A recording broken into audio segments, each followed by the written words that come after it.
Okay, we are live at the teacher's desk. It is Hope and Lori. The teacher's desk where we talk about things that are important to teachers and parents and education. And the comments that we make are ours alone and do not reflect the cities in which we work. So today we are just reflecting on the first week of school. Many people have started this week going virtual. Lori has already started going virtual. My kids come next week, so we have been getting together as teachers and just planning. So, Lori, how was your week so far? You know what, Hope? I'm gonna tell you. I'm flipping through my notebook because I thought about you and I, both of us having our conversation, and I was like, I need to write these words down how I feel. So I have a little like diary book that I write stuff every Oh, day, that's a good idea. and so I write like it's stuff for me too, like for my classes and everything to keep me organized. But I put a big asterisk next to anxious. So anxiety. Mm-hmm. Then I said hopeful. And then I Mm-hmm. went to butterflies in my stomach. Then I said I am so overwhelmed. Then I said I'm nervous. Then I said I need clarity. And then I said break. Like I need a break. Yes, Okay. So those were 1, 2, 3, 4, 5, 6, 7. Those were 7 thoughts for 5 days. Okay. that's So right. every That's day I right. kept And the adding. same words. The same words I've been hearing over and over and over at my school this week. Mm-hmm. And so there were so many sometimes I felt the feeling more than once. Mm-hmm. There were so many things that we had not think about at all, we haven't thought about at all. When we were going to do the distance, everyone was like, yeah, we're going to do distance learning from home, but it is so much harder, like we said before, than we think it is. Well, what's one of those things you think that people don't really realize until they actually get in there and start doing it? The amount of information that has to be pushed to the students. That's my main Mm-hmm. concern because we use Google Classroom. I don't know what forum. What forum are you guys using? We use Google Classroom as well. Uh, so Mm-hmm. I'm thinking if I'm a student, and I'm in middle school, I might have 8 classes altogether, right? Mm-hmm.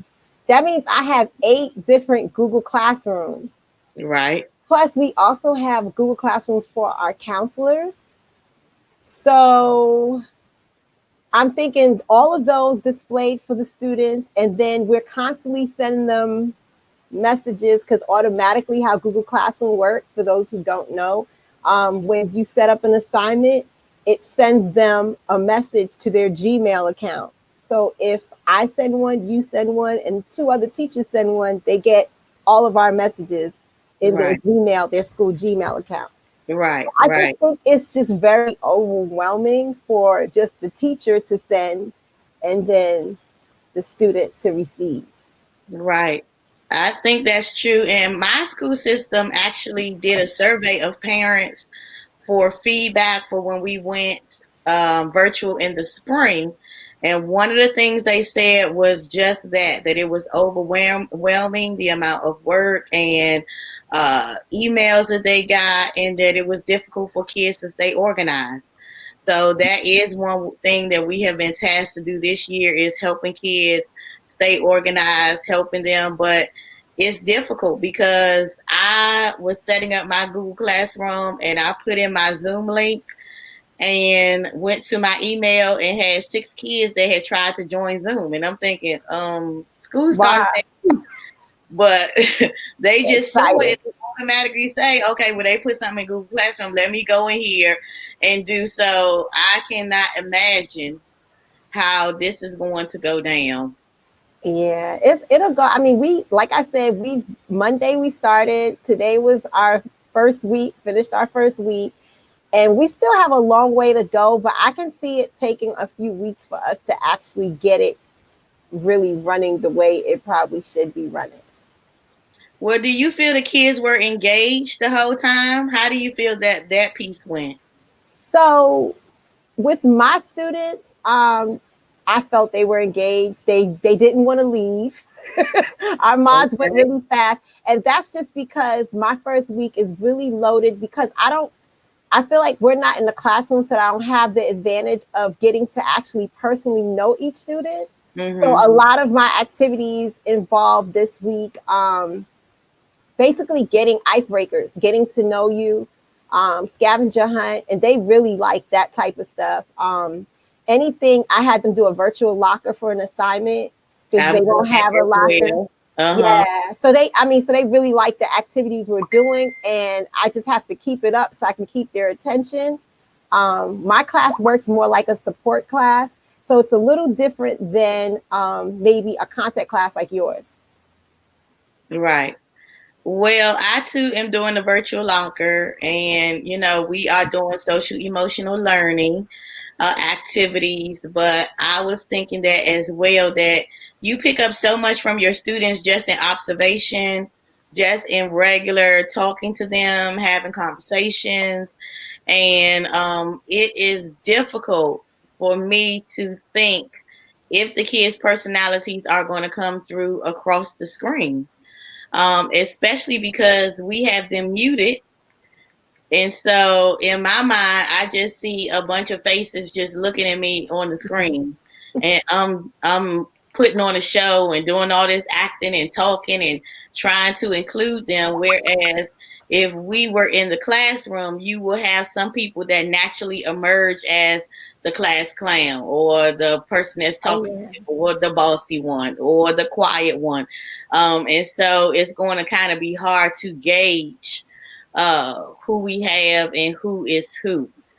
So, have you found that those personalities are coming across, or do you find that not really? So they haven't come across yet because right now it has not been mandated for students to turn their cameras on. Really? So yeah.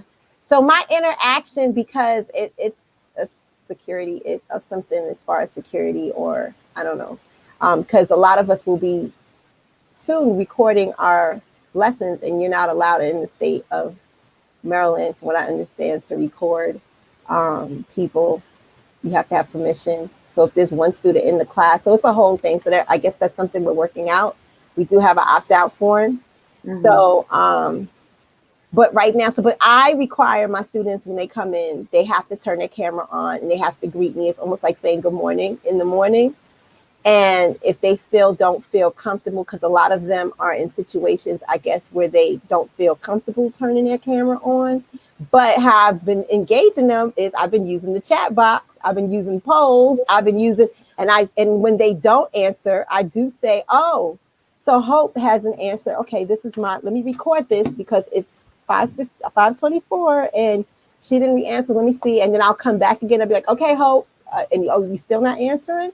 Okay, and then finally, like I guess somebody will probably text the other person and say, "You better get on because she's asking." And then and I deal with that accordingly. But that's how I've been getting by this week, and I only had that situation maybe twice where a student didn't respond. But everyone else, I say, put it in the chat box. You have 10 seconds to answer me, yes or no, and they're like, yes, yes, no, no.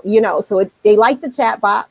So that's a feature I would encourage to use if you in a situation like mine. Well, I will be interested in hearing what other people's Me too. mandates are as far as that, because our school system is requiring kids to be in front of the camera. They must have their camera on and they must be dressed school appropriate to interact and to not pretend but to simulate that they are really in the classroom. And it's interesting because that's kind of a double-edged sword in many places, with people saying some people don't have the type of home where they might feel comfortable showing. However, all you need is a blank wall, but still, it's kind of a interesting. Yes, Dottie, it is an interesting challenge that differences among school systems. So we definitely have to be conscious of what kids go through at home. But in order for us to really simulate a real school setting, I do think it's important for me as a teacher to be able to look at you and at least gauge your reaction to if you're getting what I'm saying and if you are actively listening. And I said that is something that I was going to really talk about, actively listening and nodding your head and smiling and giving gestures and, just letting people know that you understand what they're doing. Have you used breakout rooms yet? So I cannot use a breakout room because I do not have another adult with me. And that's like a rule that we cannot put the kids in breakout rooms by themselves. So yeah. So basically, breakout rooms, I've used them in the past, but I have not used it this school year yet. If I do get another adult in the room with me, though, I will take advantage of it. Um, so yeah. Yeah, well, that's interesting too because we are encouraged to use those breakout rooms because as a teacher, you can see the kids in the rooms. So it is very interesting the differences that's happening in different school systems, but I know that a lot of that is security issues. We've heard a lot about Zoom bombing, Yeah. and you have shared stories on Zoom bomb. I actually got Zoom bomb my first experience with Zoom. My first Zoom meeting when we went in the spring, I got Zoom bomb. At first, I thought that it was a student who was just using an inappropriate name. Then an inappropriate picture came across, and I was like, "Oh my god, oh my god!" And I was so surprised. I removed them. Then they came back. Finally, I just shut it down and snapped the picture and sent it to my administration. And they was like, "Oh my goodness!" Then the mandates came down to change your settings, change your settings. So I don't think people initially thought that. And one of my parents actually happened to be watching and then sent me an article on Zoom bombing. And I was just so to pieces because I just did not expect that. So have you had any experiences with that? So I personally, but I had several of my colleagues this week that had problems with Zoom bombing where kids were coming in and cursing and playing inappropriate music. It was the kids were sharing, to my knowledge, what I understand is kids are sharing the codes or the passwords for the Zooms. Mm. Um, the county I work for, I think their settings, they have it set up pretty well as far as you have to go through a certain type of portal, the students, with their Gmail account that they receive from the county. And from there, they're supposed to go onto Zoom. Now, a lot of the kids weren't doing that at first. They were just going to Zoom and putting in the passcode and the meeting ID. And that's how they were getting. And then we have the waiting room, but people are admitting all because they don't want to manually go through each because it's kind of tedious if you think about it.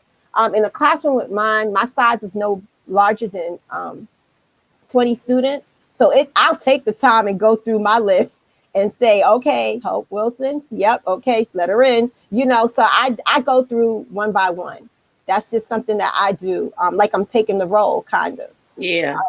But if you admit all, some of those names on there, you don't know who they are. So it kind of letting like everyone in. It's almost like a regular classroom. You open your door and you just let Right. everybody in instead of saying, oh no, you're not supposed to be here. You need to go to your class down the hallway. Right. It's almost the Because same. of the Zoom bombing that we experienced, and after my experience, I understand that there were several other teachers. Our Mm-hmm. school system put the waiting room in place.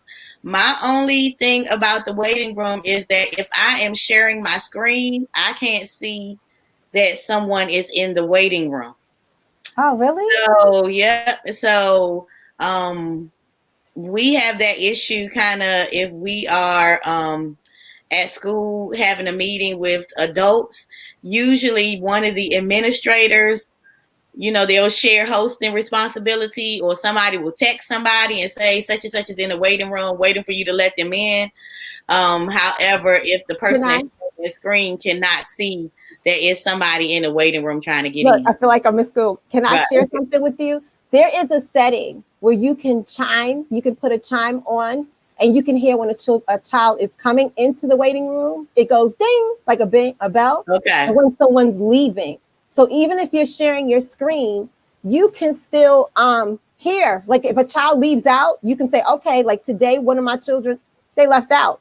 And I knew, and the kids were all like, how do you know? How do you know? And I'm like, oh, I didn't tell them why, but I just was like, oh, okay. Then he came back in and he said, oh, Miss Colden, I'm sorry. My computer shut down. And that's why I left out. I wasn't trying to skip or anything. And I said, okay, well, next time you need to communicate that email or whatever. Right. So he said, yeah. But there is a setting. I forgot what the name of it is. I'll look it up in a few minutes. I think that I have seen that. I'll have to put that on. That set on as I was going through today, trying to make sure my settings were in place. We had a comment from Sarah Neal that said, "If you admit all, you become responsible for who enters," and that is very true. True, And true. we have enough trying to navigate what's going on with the kids and not always able to watch every little thing that goes on. Mr. Coding was reminding us that the breakout rooms can cause kids to break out.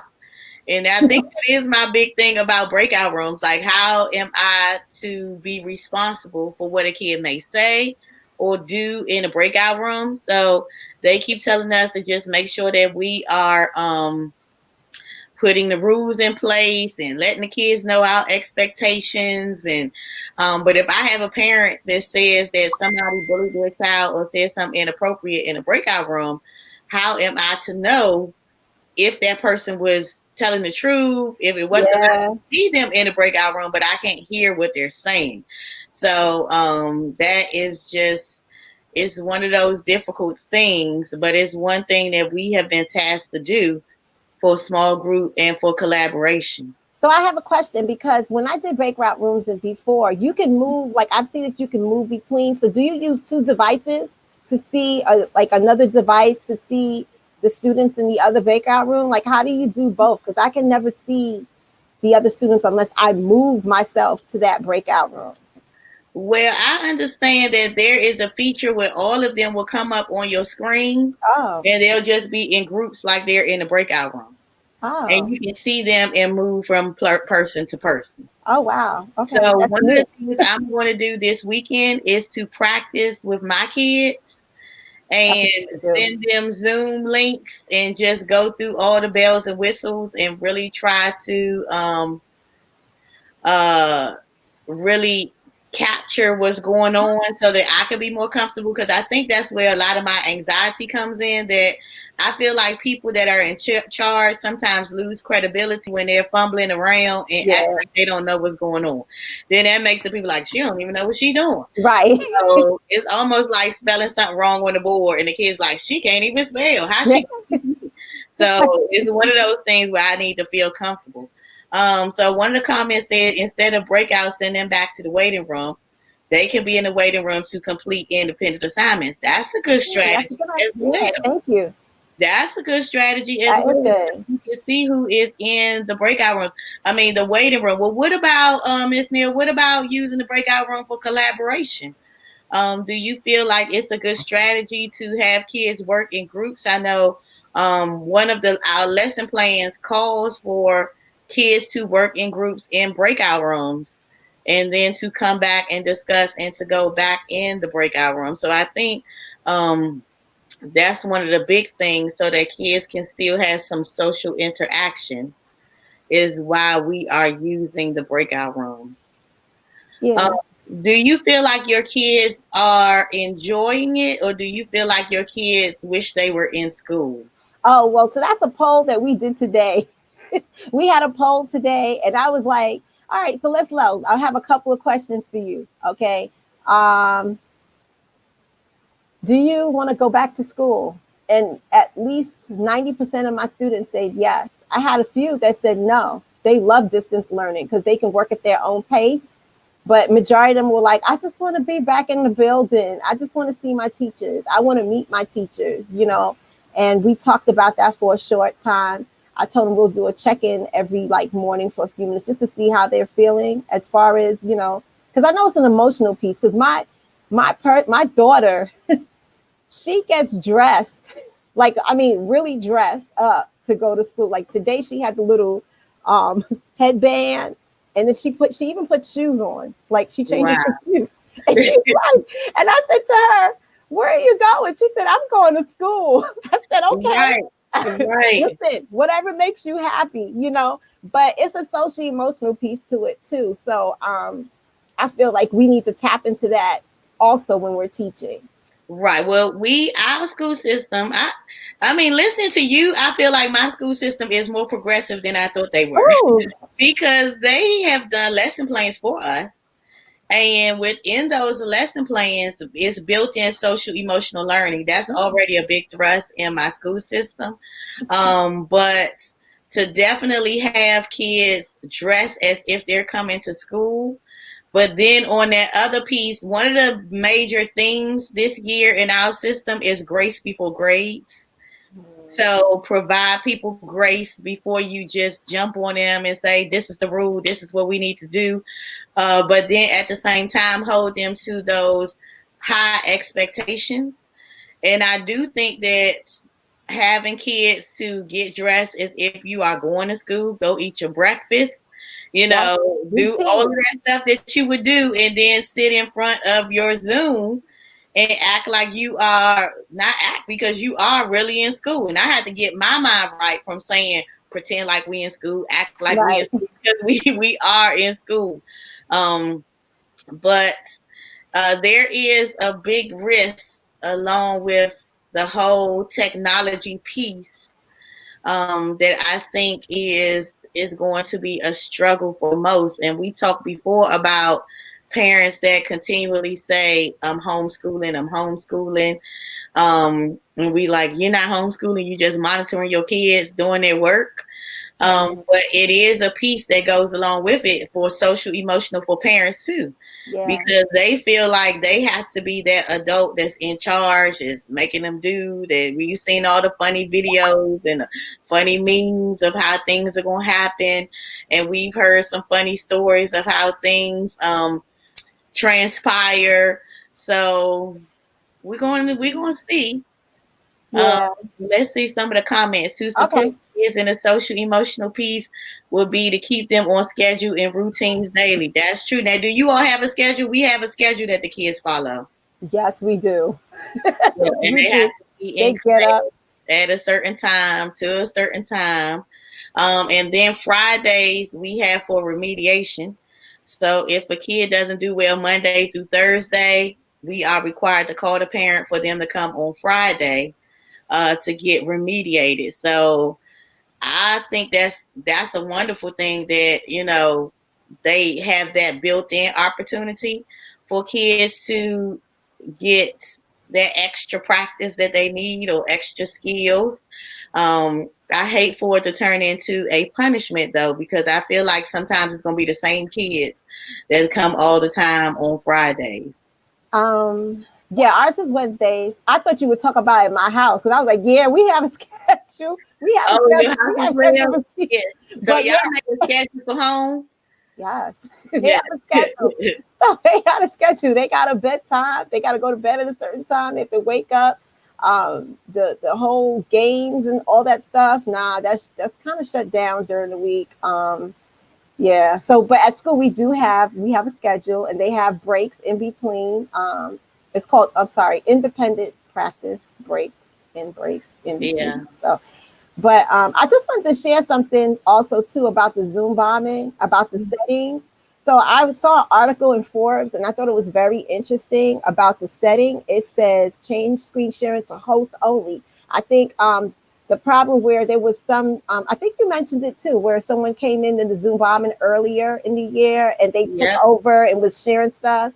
So Yeah. if you I have had it to to change host that setting. only, Mm-hmm. make sure it's host only, and it says disable join before host. I know in our Mm-hmm. county that's already disabled. Like we can't even Right. say join before the host.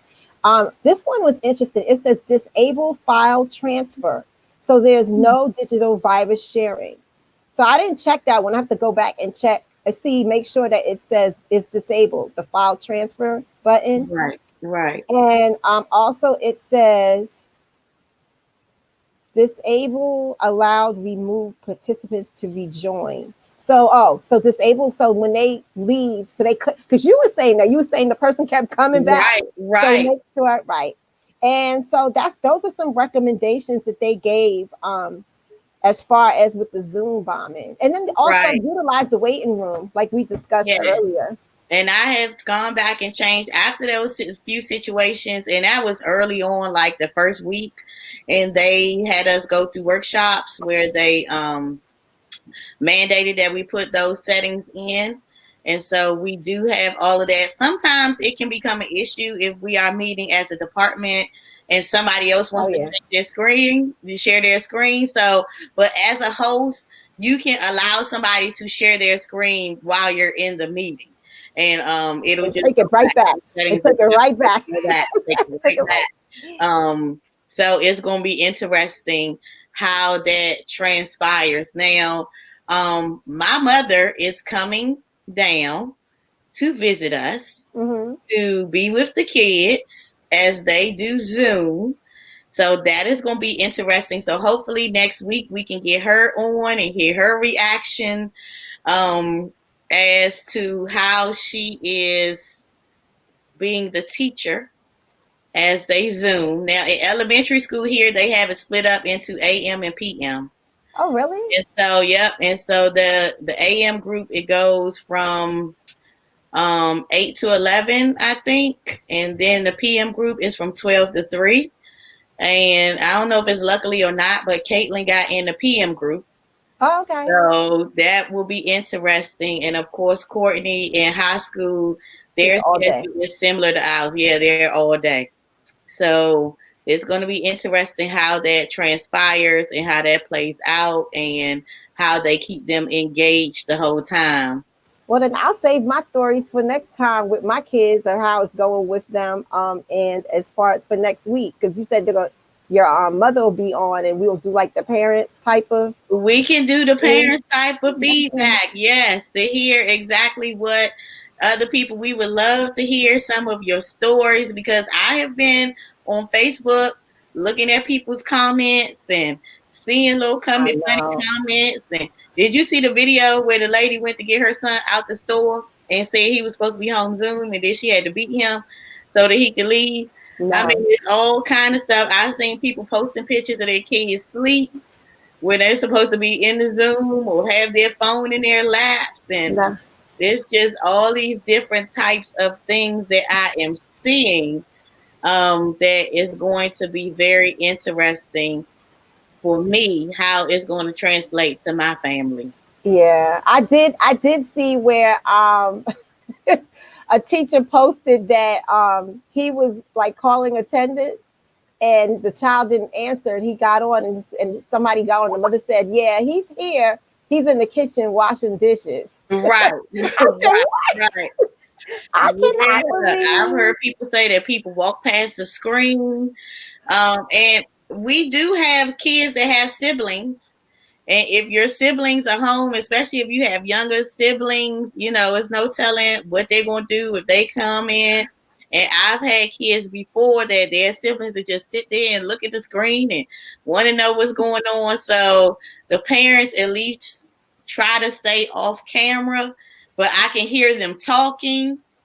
So it's interesting as to how all of this is going to come about. But I'm sure that parents want to know just as much as we do what kids are saying, what's going on in the schools. And to me, that's tricky too because I know that we have some parents that look for wrong and stuff. And we Hmm. have some parents that immediately get on and are supportive and want to know, but then we have a couple of parents that will sit there and scrutinize everything. Even if you are jumping through hoops and have rings of fire and, doing all these extra stunts, they will still find a way to criticize. And so I'm hoping that that's not the case, that everybody is just in a place where they are just enjoying the togetherness because we've been apart for so long. So she said next week, bring the kids on. It will be Okay, interesting to hear the kids' response too. we could do that. We could do the next week. We do the kids too if we want. That's Yeah. fine. That would be Mhm. good. Yeah, I just think that people just need to remember altogether we're still going through a pandemic. We're still, and Yeah. I understand they expect their child to learn, and they're expecting, the best for their child. Everyone wants the best for their child's education, but you also got to keep in mind that you have teachers that are really suffering. We talked about last week, I was like, there are teachers really going through all kinds of emotional stuff right now because Hmm. it's a lot being thrown at us and a lot being expected from us. So Right, I right. want everyone just to keep that in mind too when you're thinking about teachers. Think about, mentally they're going through stuff as well as the students, but the teachers are Right. going through too. Just because we're adults, that doesn't mean that we're not going through things as well. Yes, and I think that we definitely have to remember that this could be a very viable way to disseminate education to students. Um, I remember reading in graduate school a book, Tinkering Toward Utopia, where they talked about the institutionalization of education and how we have gotten so institutionalized as to how we think things are going to go. Whenever there is change, we give immediate pushback. And we have seen that in many cases when a school says, we're not going to give letter grades, we're going to give feedback, or we're going Right. to give number, then we have parents like, we need a letter grade. We don't Right. know how. So all of these things are new to us. And yes, as we said before, it's like building a plane while we are flying at the same time. Um, just to remind us of Sarah's quote that first week, and just trying to just maintain a sense of normalcy in these uncharted waters. So definitely grace before grades, respect before rules, and just making sure that everyone feels comfortable, because if you don't feel comfortable, you are not going to give your best. And I think that is True. the biggest thing with the anxiety, really feeling comfortable to be able to navigate. Because we also use Google Classroom in the school too. So even when we're in school, we use Google Classroom. So Right. kids should be somewhat familiar with the format. But like you said, everything coming at once, everything being bombarded at once. Parents want to know what's going on. We want to know what's going on.